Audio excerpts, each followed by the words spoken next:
Thank you for being here tonight, this evening. My name's Tom Butler. I serve as the Executive Director of IU8.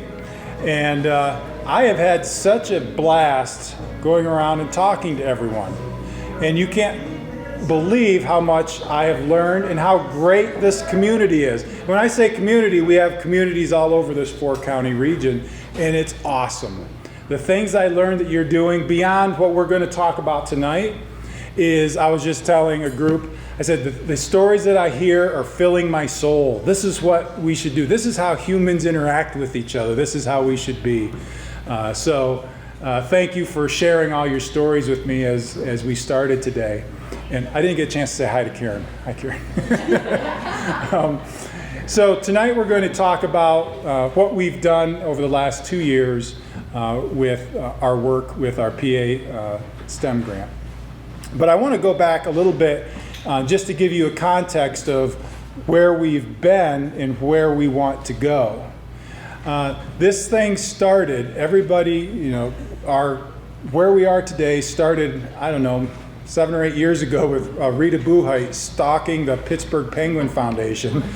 But every time we had some funding, we started with a simple STEM lending center where there was STEM equipment that could go out to the school districts and to the kids. And then we leveraged that and we received some more funding from the Grable Foundation to go out to specific communities that maybe were not served as well with STEM and with those kind of things.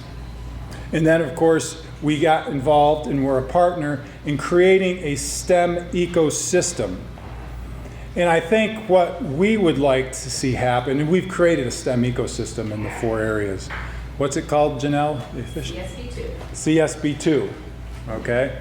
I don't know what that stands for, but I do. So we're creating that ecosystem of support around not only STEM, but specific things. We started talking about what are the STEM technician careers and starting to bring in workforce, started to bring in those type of opportunities to talk about if you have a piece of equipment in your classroom, and I love the story, there's this doohickey thing that we send out, and that thing that we send out to the elementary schools is being used in a manufacturing place in Somerset. It's just, instead of being $100, it's a $30 million machine. Same process. Now that's powerful because it shows kids that we're just not doing something just the sake of doing it because we're in 2nd grade, STEM class. We're doing something that is being done out in our community, and oh, by the way, we can stay in our community. Imagine if all of us could do something every day to encourage kids to stay in their community. And there's opportunities we know there's opportunities out there. How can we help, we being public ed, or we as the IU, how can we help get that message across? I was talking to the Stuckey Ford people, and the amount of opportunities just in that industry. Well, how about and then the aerospace, and there's so much out there that we can do. And and I know especially in the Somerset CTC, some of the things that Karen, you're leading, are going to create or changing the trajectories of kids' lives because they're going to stay where they want to be. 60%, don't quote me on that figure exactly, but I think 60% of Americans live within 50 miles of where they were born. So it's incumbent on us as the adults to help kids see that future that resides in their community. So I got off track a little bit about the grant, but that's what we want to do with the grant, and that's where the grant, through creating the STEM ecosystem and getting a couple more PA Smart grant, that is where we want to go. Through the work of our people here, and I do want to recognize the IU group here for just being dynamic and outstanding and bringing all of this work to the schools and the communities. And I'm just going to literally go through Brenda, Sarah, Kristen, Bobby, Janelle, Sarah. We have in the back, we have Lisa, who helped organize. If you have a name tag, it's because Lisa helped organize all that. And then Carol Kakabar, many of you have interacted with her, especially in the last 2 years. And of course, Dr. Hobart Harmon, who we're starting to scheme about next steps already. And Dr. Harmon helps us figure that out with grants and so forth. And we couldn't do the work, and the work wouldn't be done unless these people weren't as dedicated as they are to get out there and do the work. And we want the reputation of the IU to be, we do the work. We don't just talk, we do the work. Okay, and this, over the last few years in this grant is definitely, we've accomplished that. So looking into the future, the last grant especially, we started to really help school districts connect with our workforce. We want to deepen that. It's almost like, is this, as part of the STEM Outreach Center, and STEM Outreach Center, I got it right. We changed the name on it a few times. It's really taken on a life of its own of how can we connect kids to the community and to workforce. And when we envision what we want to do next, that is going to be a big part of it. And it's going to take all of us, all of you sitting in the room, as well as everybody else out in the community that we can connect with to make that happen. So thank you very much. I know I am very personally proud of the work that has happened and the people that are doing the work. I am so grateful for all of you here that are willing to work with us. And I look forward in the future that we're going to deepen our bonds together. And 2 years from now or 3 years from now, or whenever we have another meeting like this, we're going to say, we have changed the trajectory of kids' lives for the better, period, full stop. So thank you very much for being here, and I will turn it over to somebody. So this is our It Takes a Village presentation. We are going to take you through our journey via pictures. So our IUAPO Smart Grant highlights, this is our most recent grant from 2022 to 2024, and we're going to talk about what we've done with teachers, students, community, and our businesses. So for teachers, we hosted or have done many things, but one of them is our online learning modules. Pre-COVID, we always did face-to-face trainings for teachers on how to use robotics so they can get them in the hands of students.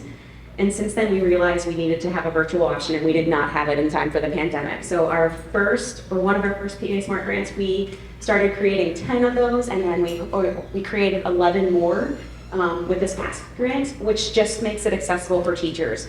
I don't know if you know, there's a sub shortage. So teachers were not able to get out of classes to be able to come to the IU to take the trainings. And so we offer them online. And so we have many people here who have helped create them and facilitate them, and it's run very smoothly. And so that is something we now have going forward because we can use the same modules. We also had safaris, which we're going to talk about in a little bit, that many teachers attended, as well as an expo, which was a very new idea for us. For the safaris, we have done something similar in the past. We have had STEM network meetings in different businesses, but this is the first year we didn't go to a school, and it was also the first year we had a culminating event, which was really good. So you'll hear more about that in a little while. My name is Brenda Calhoun. I'm speaking to some summer day camps we had last summer. We called it Elevate Her because we focused on young ladies around the ages of 9 through 12 because that is the age, statistically, they start to lose their interest and their passion for STEM and think they can't do it. So we had these events. We had 140 registrants across 4 counties. We had one in each of our 4 counties. And we had really fabulous days. We worked around rain for a lot of them, but we always had a good solution to that. We're very appreciative for the turnout we had on those. In addition to the success of that from last year, we are planning 7 more of those this coming year. So in June and July, we will be in 7 different locations hosting those young people again this summer. So we're really excited about that coming up. And even though it's still May, we already have a really good number of registrations. So we're very pleased to be having that come to your communities as well.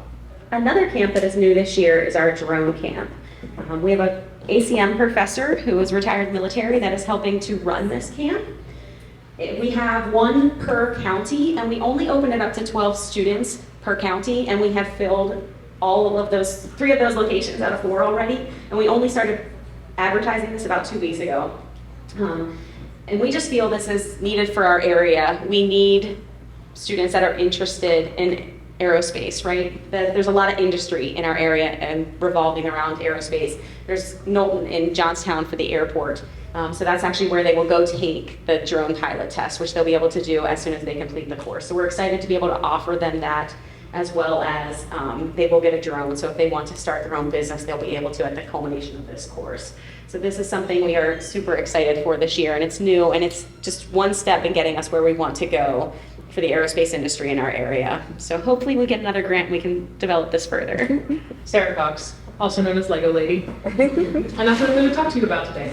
So the first thing, I will take you through a journey of First Lego League Challenge, which is something that we were able to sponsor through this grant. We were actually able to work with 4 teams in Black Lake. North Star actually had 2 teams, and then we worked with a after-school program through Johnstown called Flood City Academy. If you ever want to see if we are in good hands for the future, come to a First Lego League event. Not only do you see excitement, but you see passion, and we really ignite that, and we were excited to bring that through that grant. Typically we have 35 teams, that's upwards of 350 students per event, so it is a full day on Saturday, and we held it this year at Forest Hills, and it was amazing. The other thing is First Lego League Explore. This is for ages 6 through 10. It's kind of like a watered down version of Challenge, but the excitement is even higher because of that age group. 6 through 10-year-olds are excited about everything, so if you give them a robot and candy, you can let the rest of the day plan itself then. We hosted this year at St. Francis, and again, through the grant, we were able to support 8 separate teams. Frankstown, which is from Hollidaysburg, Central Cambria had multiple teams, as well as Somerset, Wimper, and Black Lake Valley.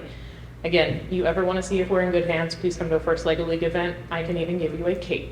I will pass this off to my next teammate. Another one of the student-focused events we held twice in the last couple of years was called Engage in Innovation. We were very fortunate to have Central Cambria as our partner on this undertaking.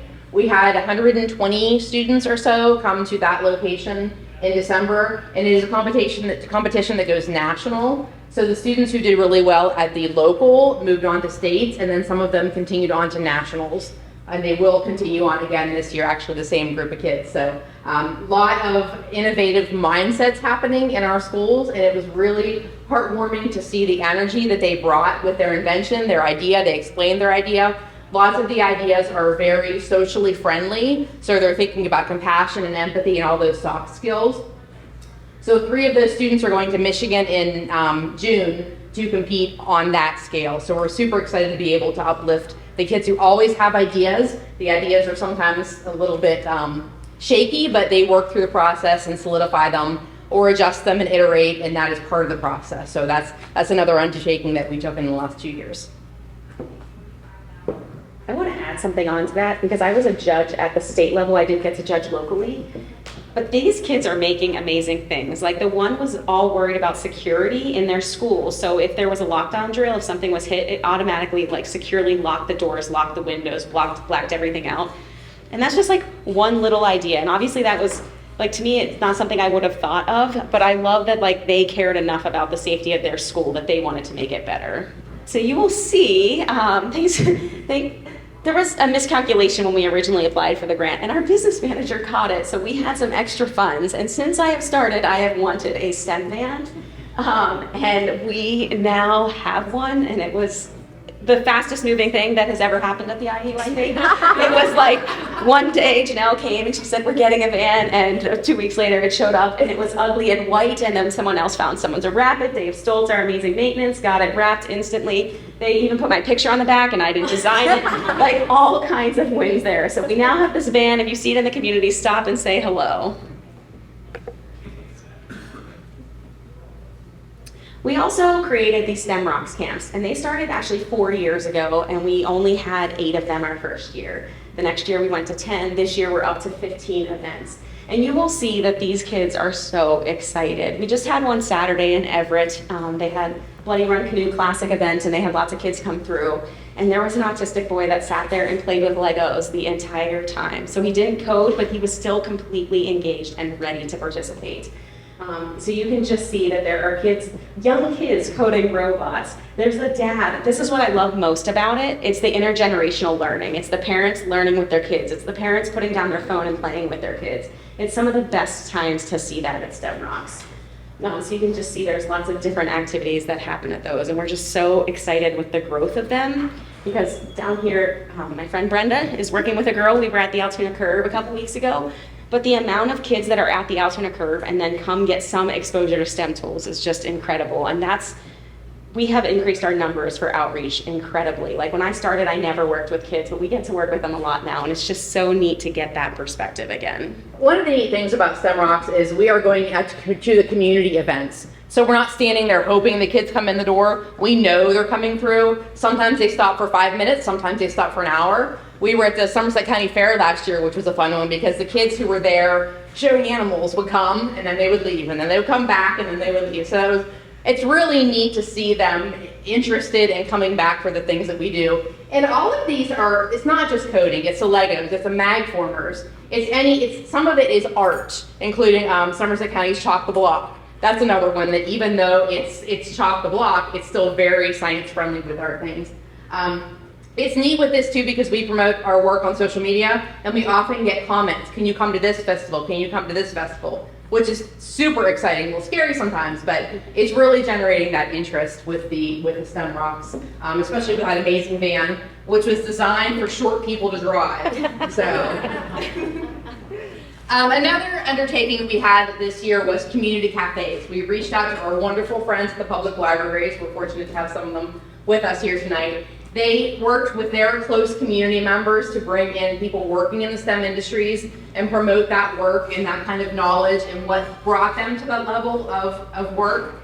And then they came to the library and shared that with families in that direct community. So those cafes, we did about 12 across our 4 counties. And it was really neat. We not only had main libraries offering, but also some of our branches. So it really got out into those underserved communities so we can more closely align with the work of our grant. Carol Katkebar, sorry I didn't introduce myself initially. I am the girl who brings the baked goods to all the meetings. So, they like me. Right? Business and education. So we talked about students, teachers, community, and now business and education. And as you can see, everyone here plays a role. And we have 2.5 tables for IU8 staff. It truly does take a village.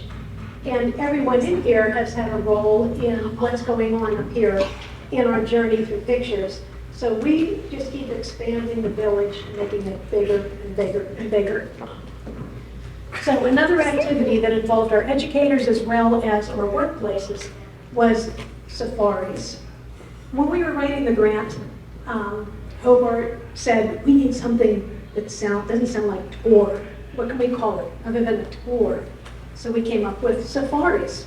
Safari is a Swahilian term that means going to the natural habitat of an animal or organism, or person, or workplace, and observing them and their characteristics and their habits and their behaviors in their natural habitat.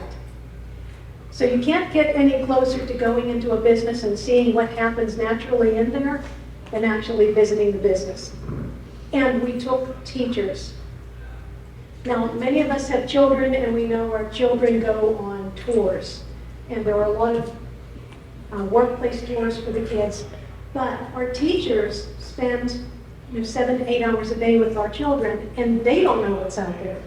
Our counselors don't get a chance to go out. They don't know what's out there, as well as some of our administrators. So we took them on the safari. We held them in October, November. We went to all 4 counties, to Cambria County, and we visited 3 sites in each county, Cambria, Somerset, Bedford, and Blair counties. So you can see some of the pictures here from some of our sites. And on the next slide, we continue with additional pictures from sites. I mean, we got down and dirty on farms.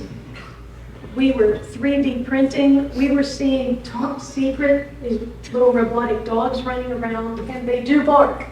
If you ever wonder, they do bark. We got to see those. We had a huge attendance. A lot of our teachers, and we had one in particular from Greater Johnstown, Stacy Yater, came to every single tour. And we also invited our county libraries.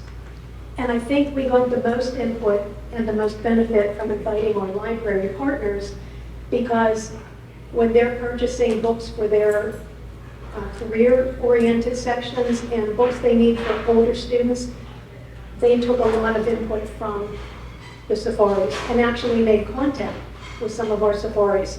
And as far as I know, we've had at least 3 contacts where some of our safari partners went into schools and had programs there. So this is off and running, and we need to do more. So on the next slide, we have a list of all of the businesses that participated in our safaris. So we had 12 altogether. So if you are here tonight and you are one of our safari partners, please stand up. And you know who you are. Pat McCann? Pat. That's Stucky, Stucky. Hanahan, Lucky. Yep. Thank you. This is a grant, and you know when there are grants, there's a lot of data. You have to do surveys, you have to collect a lot of data to report back to the state so they know you spent their money well. Well, we have data, and we collected input from our workforce partners and our teachers after each event. We used that data to plan the next event. So the safari data was used to plan the expo. The expo data is used to plan what comes next, which will be planning for our next grant. So this was a very successful event. We're very happy about that, and we plan to do more and expand and involve more of our partners. Next, we have our STEM Teacher Workforce Expo that was held at Penn Highlands Community College on April 11th. That was fairly recently. We had 60 attendees, and a lot of these are people in workforce that had to take the day off or have a substitute so that they could come to this event. So 60 attendees, and 10 of them were business partners that held presentations all afternoon and breakout sessions. So you can see our crew there. That we had a keynote speaker, Brad Berger, who from Goodwill of the Southern Alleghenies, and Brad gave a presentation on growth or adaptation, contextualizing regional STEM education in a disruptive world. If you were there, it was fantastic. Very eye-opening and thought-provoking. So on the next slide, we have some additional pictures of the afternoon breakout sessions in the gym. So it was a kind of like a career day setup, and teachers and educators, we had college professors, our librarians again, teachers, workforce development people, chamber members. There were a lot of people there traveling through the different stations that came from 4 counties. And we walked around the tables, got some good information. The workplaces were invited to bring work applications, cards, flyers. We got some nice candy, and that's always welcome. But we had multiple breakout sessions. In the morning, we had artificial intelligence, what educators need to know. That was put on by Concurrent Technologies Corporation. And then our workforce people met with Brad Berger and Eric Wertz from Goodwill again in utilizing robotic process automation and AI to increase productivity. Again, phenomenal feedback. When you have a question in an Excel spreadsheet that takes up that much room, type space, you know that people have a lot to say and that they're excited. So another great adventure. So our grant impact, like I said, a lot of data is collected. Well, somebody has to analyze the data. So we have an external grant evaluator, Dr. Jerry Johnson from Ohio State University. He's analyzing all of the information that we give him. And right now, he's working with our governing, we call our governing board. That's another slide. But Jerry is interviewing them, Zoom meetings, one-on-one. And he's about halfway through those meetings. And he sent us an email that says, I want to give you a little update on where we are. So he typed, librarians now know more about the regional economy and about educational pathways into that economy, and are making changes in their offerings in line with what they've learned. Similarly, chamber staff now know more about what schools and libraries are doing, and feel informed and empowered to contribute there. So that tells us that we are working together and we are collaborating, and this grant is doing exactly what we intended it to do. Time for some thank yous. So we want to thank our Partnership Advisory Team. We call it our PAT team. It's made up of Chambers of Commerce, county librarians, and other members, Penn Highlands Community College, CTC rep, Targeted Grant rep, CSP2 rep, and Workforce Development from Southern Allegheny's Workforce Development Board, Clapper Tables, and I can never get this right, so I have to say SAD and DC. So if you're on the Partnership Advisory Team, please stand up.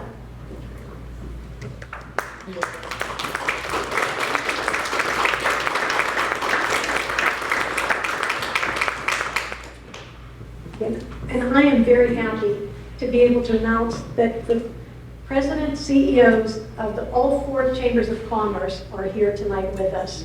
That's how invested they are in our children. Thank you.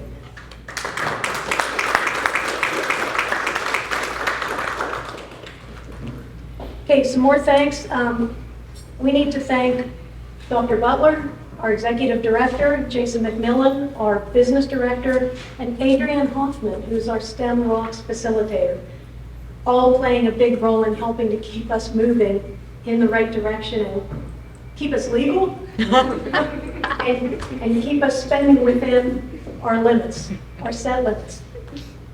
So we look forward to continuing the journey with everyone. But we also invited tonight some people that we're looking forward to working with in the future that we may not have worked with in the past. So if you're wondering, why am I here? It's because we're looking to forge a relationship with you for the future. So we thank all of you. And speaking of the future, looking into the future, here's a summary of where we are right now. With the data we have and what we've done over really the past 2 grants, which we're talking 4 years. We need to grow our CSP2 ecosystem to facilitate educator, workforce, and community collaboration to promote our computer science and STEM career choices for students and our future workforce. Pulling it all together. We have some bullet points where we're looking to move into the future and align what we're doing with what comes next. Yeah, STEM Rocks had close to 3,000 students be able to touch our equipment at one of our stations. 3,000. 3,000. And their parents. And it was neat sometimes to hear the parents say, my kid has been talking about doing Sphero, but I didn't have any idea what it looked like. So that was neat to add that layer in there as well. Yeah, last year at Valewood Farms, we were setting one up. It was our first one of the season last year. And a parent I was like telling him about the different stages. She's like, we know, we are only here because you guys were here last year and we wanted to come back and see you guys. So it was neat because Valewood Farms was a really fun day, but it was neat that they were coming for us as well. Yes. And the ice cream. You know. And it's interesting in some of our camps, I think I'll turn this off now. In some of our camps, we have homeschooled students who have come, as well as cyber school students who have attended our camps. So we had a large audience, and they're always ready to come back. I'm sure we'll see them again this summer. Yeah. We actually had a STEM Rocks Day at the Curve Stadium a week or 2 ago, and they had a rain delay, which actually worked out wonderfully for us because the kids didn't have to be in their seats watching the game. They were interacting with us for 3 hours straight. So in past years, we would be busy and then we wouldn't be. But this year, it was just solid. We're like, the rain worked out for us. So it was interesting to have that be a win. Yeah, we were just getting our flyers ready recently, and Brenda was putting one together, and it had a quote from a parent that said, like, anyone that would listen to my child, she was telling about the Elevate Her camps, because it impacted them. They enjoyed the day. And so that's the legacy we want to leave. Those are the impacts we want to make. Everyone knows what an amygdala is now. That's true. Part of your brain is the amygdala. But it was a meditation session, and one of the responders said they really liked the mediation session, and we're like, not quite, but close. So the feedback we get from kids is really valuable. I would like to introduce James Selapak, husband, father to 3 children, lifelong resident of the region, and an Army veteran. James has most recently held positions at Sorcery as Director of Strategy and Growth, at Leonardo DRS as Director of Materials Business Management, and currently, James is Business Development Manager and Intelligence Solutions for Aero Electronics. So it's now my privilege to introduce to you James Zelopek. Thank you. Thank you, Carol. No, it's honestly my privilege. I know several of you out there, and I keep telling the story again and again. I think I have the easiest job tonight because it's simple for me to get up here and talk because I'm a product of all of the great things that you all are working on now. Literally before I walked up here, Karen and I were talking about going through her career camp when I was younger in high school. So it's easy for me to get up here and talk about the amazing things and how great it is. So thank you all. It is literally everyone in this room and the amazing things that you do, and even just being here tonight to hear the stories. So thank you. And so it makes this speech I'm about to give, luckily I didn't plan ahead that, Dr. Butler, Carol, everyone perfectly laid up the scenario for me. So this will parlay in perfectly. And so when Carol and I were talking, she's like, what's the title of your speech? And I'm like, epic things come from here. Not great things, not simple things. Epic things come from here. And we'll go through these slides and you'll see it and I'll talk about it. And there's no doubt in my mind, this isn't an area, we're not setting the bar for sleep times. We're not setting the bar, I think it takes a second to catch up. We're not setting a bar and it's just doing good things here. We're not setting a bar for doing great things, but it is truly epic. And I get to see it every day. Carol mentioned I'm a lifelong resident, and it's exciting to me that I'll work with some of the folks in this room to go to schools and tell the story. I was born and raised out in the middle of nowhere. I lived at the very edge of Beaverdale, anyone who might know where that is. No silver spoons, I'm definitely not the smartest guy in the room. There's nothing special that set it apart. But I've got to have this amazing career, do amazing things, travel the world, literally.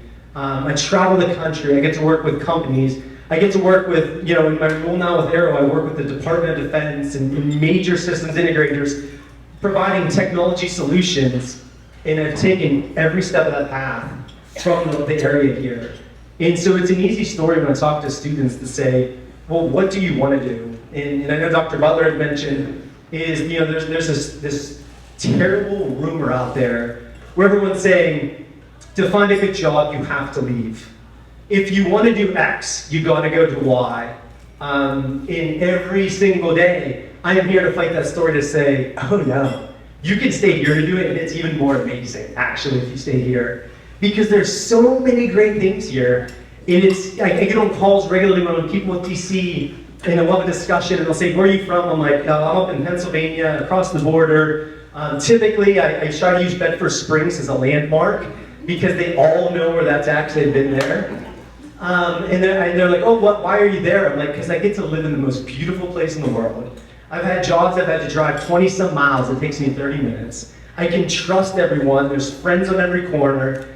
The beauty of the area is amazing, and where do I need to be? DC, Pittsburgh, Washington, DC, New York City, Baltimore. I drive down and have lunch and come home. I only have to endure the madness for a little bit. I'm there when I need to be, and I can do it all from here. And I know people, there's stories along the way, so I'm gonna keep flicking this so it doesn't turn off. There's stories along the way is the individual, sorry, let's skip ahead there. There we go, we'll get back, trust me.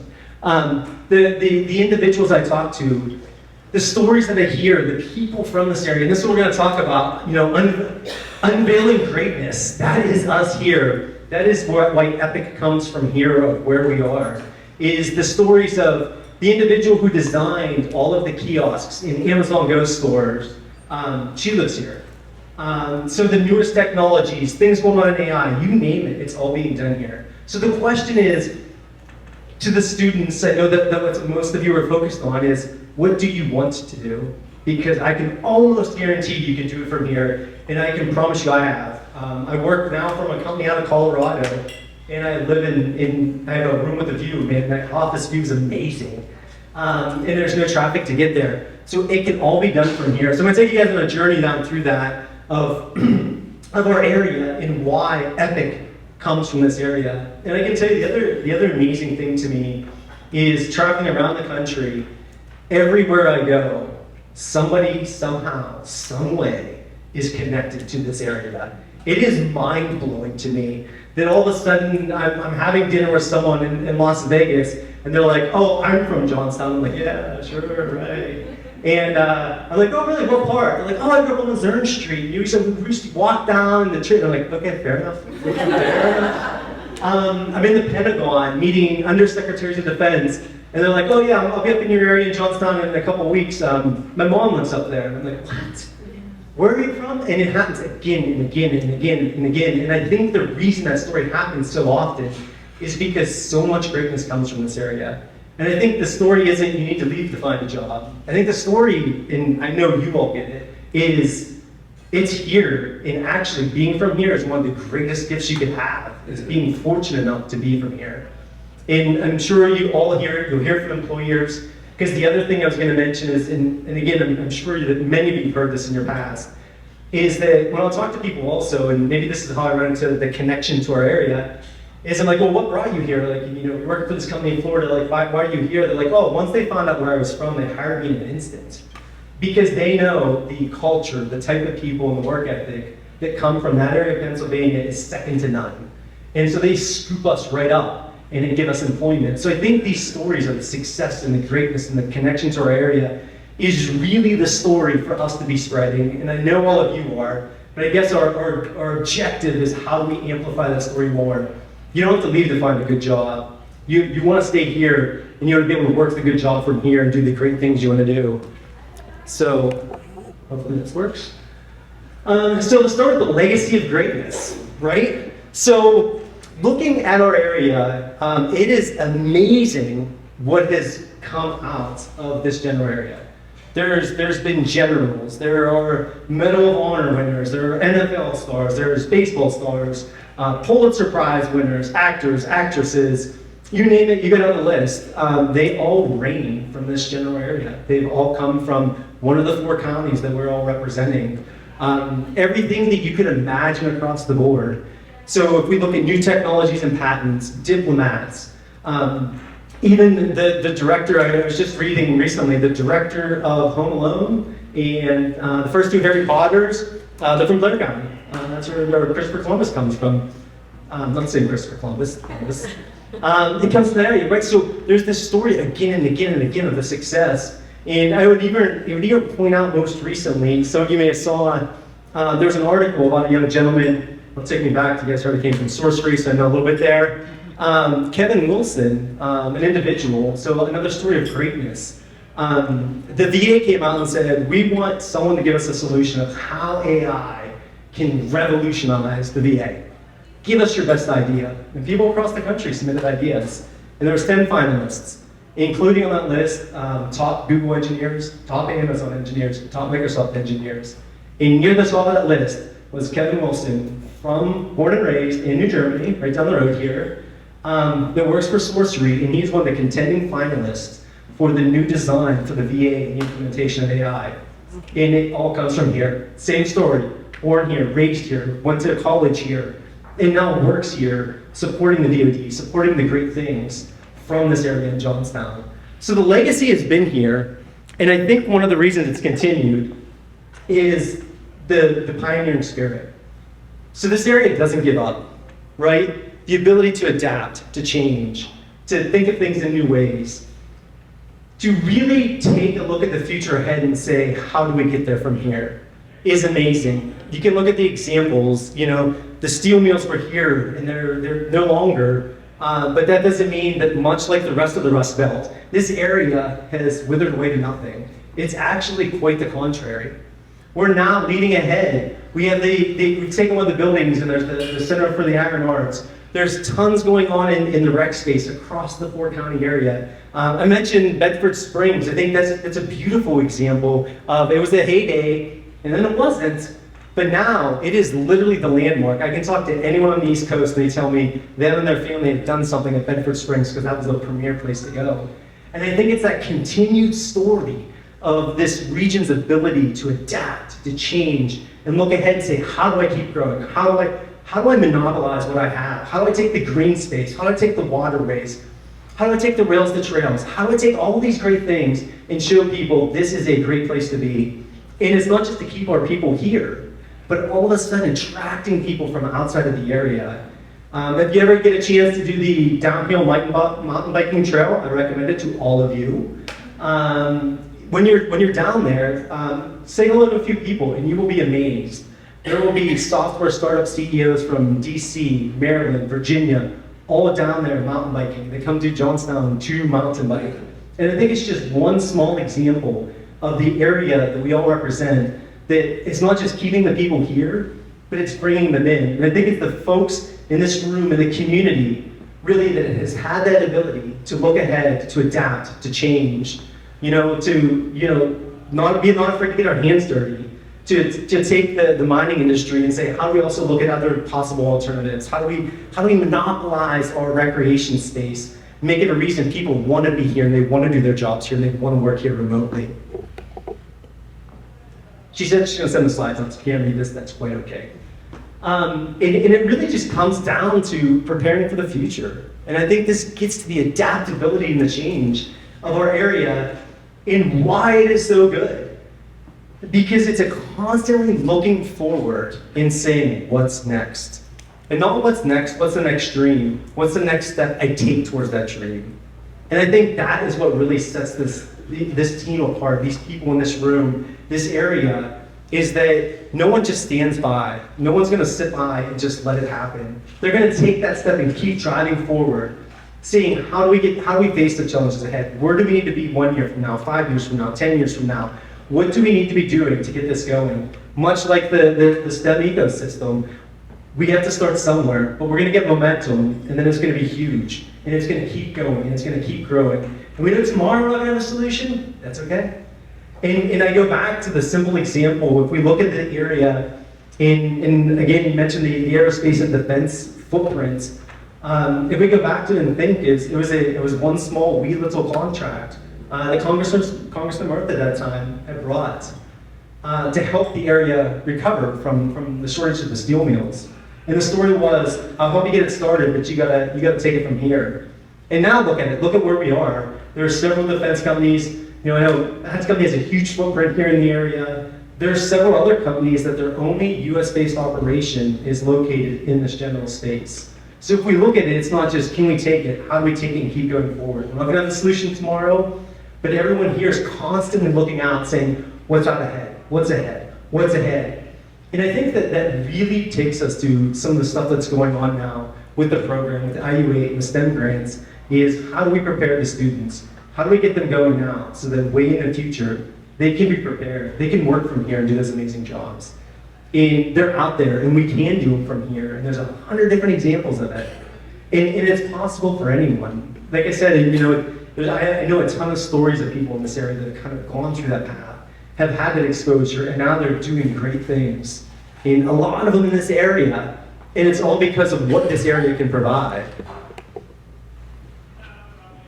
Because what do? We empower potential, right? We don't hand it to them. There's a lot of hard work. There's a lot of failure along the way. There's a lot of changes. There's a lot of adapting. It's okay. We do that because we're constantly driving forward to truly change the picture. And we're going to make modifications as we go. And we're not going to stop. It's going to be a tireless pursuit. And I think the reason it's so important, and I think this is what partly makes the area absolutely amazing, is because of that tireless pursuit, that constant adaptability, that constant change, that looking through the lens a different way. It's not just changing the future for those of the next generation. What it's really doing is it's setting an example. So all of those folks who are younger along the way, the next generation coming up through, they're looking at the way people like yourselves react and how we've taken adversity and we change it, and we take something that could be bad and we make something great. And it happens a lot here, and everyone looks at that. The next generation looks at that and thinks to themselves the same thing that we probably saw along the way, like, oh wow, that's what you do. You don't just sit back and complain. I'm sure there's some of those out there. But really, you take the bull by the horns, as they say. You drive forward, you change it. And I think that is one of the hallmarks of this area and what leads us to doing epic things. Because we don't just sit back and take the easy path, take the quick path, or take the instant gratification answer. We're always looking for what is the long-term best answer. And because of that focus, we pass that same drive to the next generation of what they're doing. As I said, you can see a ton of examples of that success story again and again and again. And that's truly what makes it amazing. And I think it gets back to, and this is all of you, the heart of the community. Right? Right there, you see you all, the superhero, taking time to bend down and get a little China balloon, right?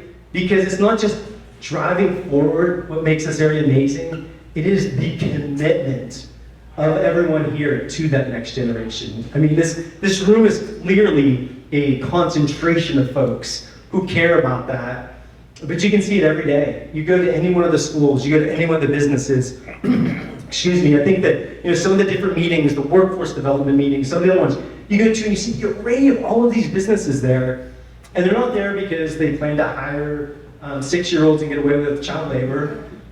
They're not there for some PR stunts. None of that. They're there because they care. They care about investing in that next generation. They care about what am I going to do to help the next person in line. It may not benefit me today. Maybe I'll be retired. Maybe it'll be decades from now.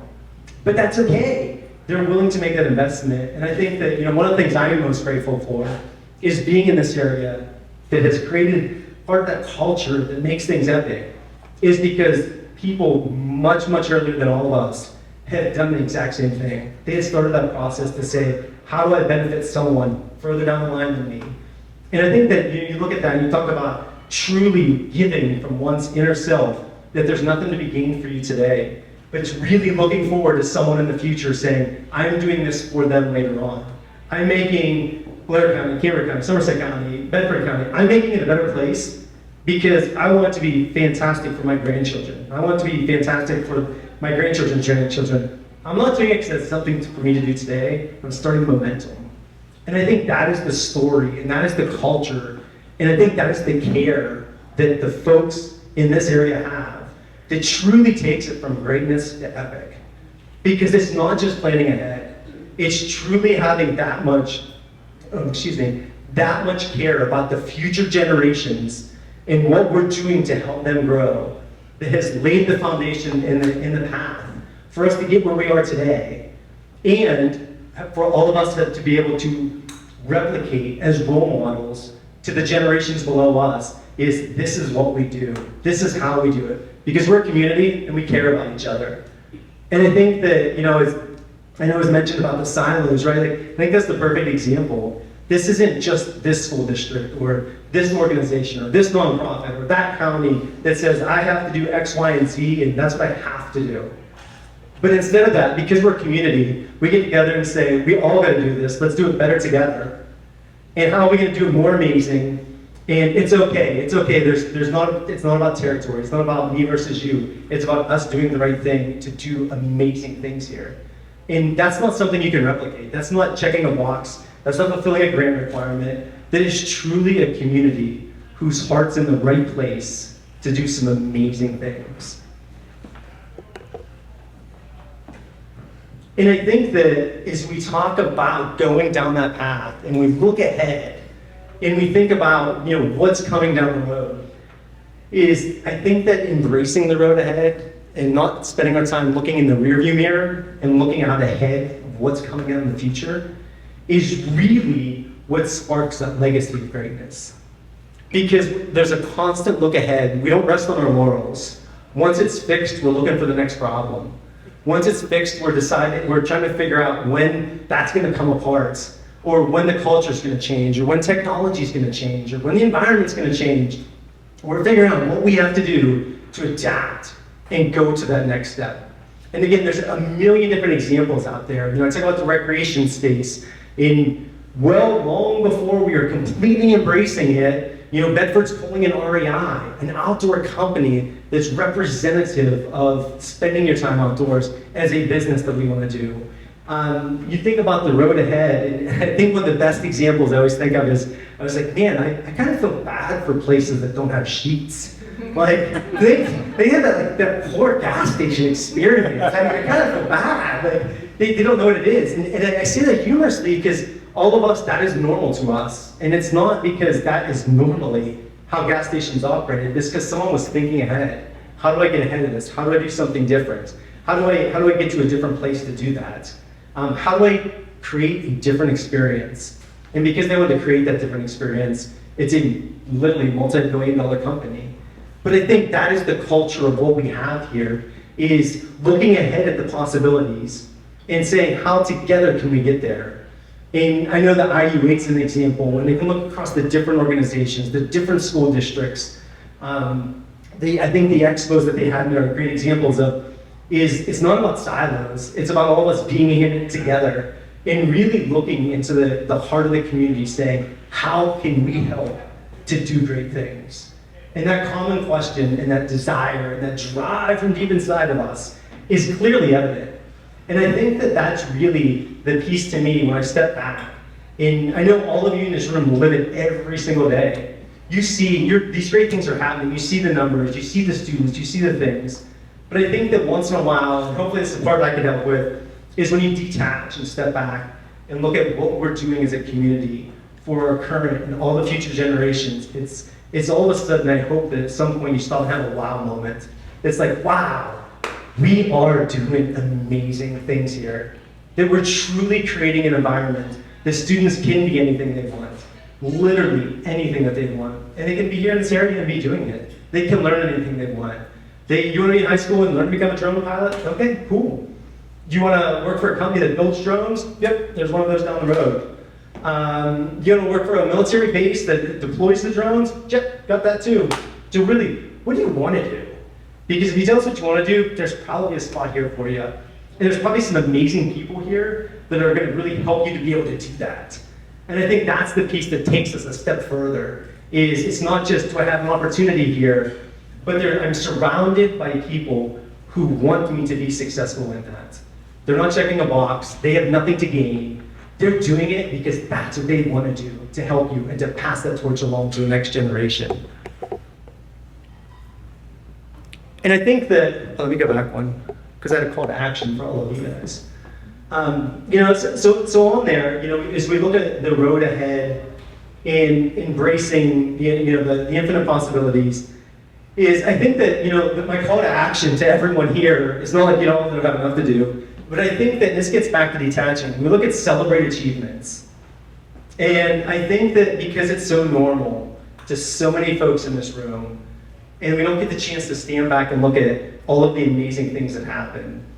But I think that we're doing a disservice to some of the other folks outside of this room, to those younger students, to the next generation, to the other businesses, to say, here are the amazing stories about this area. Did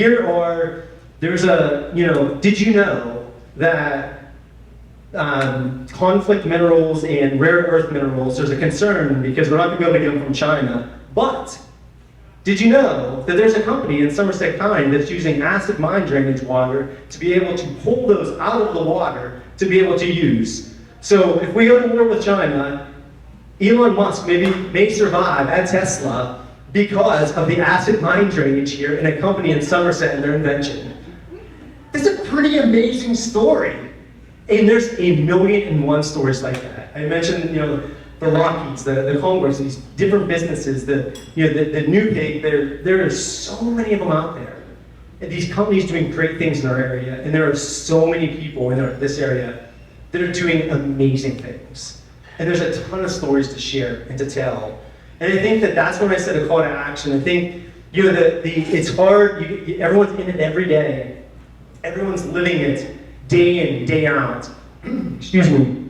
They're seeing all of the great things that are happening. To them, it's another business. Yep, I know there's a company. Yep, I know that company's in Johnstown. Yep, I know that company's in Altoona.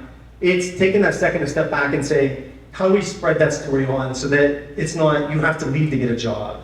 It's, what do you want to do? Because there's probably a bunch of careers here you could do from here, companies that you didn't even think about. You didn't even know was an option. It's, whether it be software development, whether it be acting, you kind of name it. It's an opportunity here. But I don't think that story gets told all the time. And I'm sure all of you share that story sometime. But I think if we look at the achievements, we look at the area, the amazing things that have happened, the ability to adapt, the ability to change, the ability to go from something that was bad or something that we didn't think of, or what's another use for this area, and take it to something great, those stories, as we start to share them, and we start to share them to the next generation, will start to change the picture and hopefully change that story of, I need to leave, because we don't need to leave. You can absolutely stay here and have an amazing, amazing career and probably do anything that you want to from this area, whether that be remotely or in a lot of instances, there's companies physically located here that actually do the work. But we just don't know about them because we're not spreading that story. Because the story at this point, unfortunately, that is drowning out the story of achievement is the story of there's no jobs, there's nothing to do. If you want a job, you expect to get a simple blue collar job. That's the story that's out there. There's nothing else there, and that's absolutely the completely wrong story. And again, I know in some instances I'm preaching to the choir, and I know the folks at the chambers are probably looking at it like, oh yeah, we understand, because they see it, they see what's out there. But we got to make that connection, and hopefully through the things like this grant. And I think that everyone participating in creating this initial momentum, in really getting things going. Sorry. I think I'm confusing it because I'm using a website instead of a file. Is I think getting that momentum going is that process started because of everybody in this room.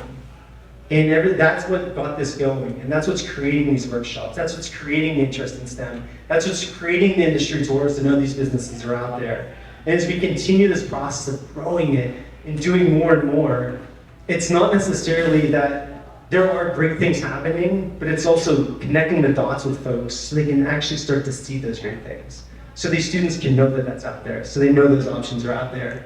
And I truly believe, and it is not, it is, I have to take a picture of that. I like to talk a lot, so if I'm trying to go on watch. Clearly, you should get that story. As we put it out there, I don't think it's a cheesy tagline, infinite possibilities. Because if you could see some of the things that happen in this area, that I've been fortunate enough to witness on the sidelines and things, is if you could truly see some of the things that happen in this area, I believe it's a blank canvas, right? And we're all looking to inspire the next generation and say, what are the possibilities? What do you want this to be? Because if whatever you want in your future that you want here, I feel extremely confident there's a group of people here who can make that happen. And they're going to do it because they want to, not because they have to, and not because they have anything to gain. And I think that is truly the power of what makes this area epic. I think epic comes from here physically, but I think the other thing that makes this area epic is really what comes from here on the inside. And that's the community here, and the care that everyone has to truly pass that torch on to make a better place for that next generation and what they can do. So, that's my presentation. Thank you. Thank you all. I appreciate everything all of you have done. Thank you so much. You're welcome, thank you. And it looks like we have a gift, Carolyn, Yes. for James. James, thank you. Oh, you're very welcome. much. Perfect pen to our Oh, thank you. So anything else? Okay, so thank you all for attending. I will say that I am not a regional native. I'm from Tioga County, up north. But I will say that after thousands of conversations and events like this and talking to you, I'm a proud regional immigrant to the area. I'll keep singing its praises for sure. So thank you very much. We look forward to working with you in the future. And make sure you take your gifts. So thank you very much.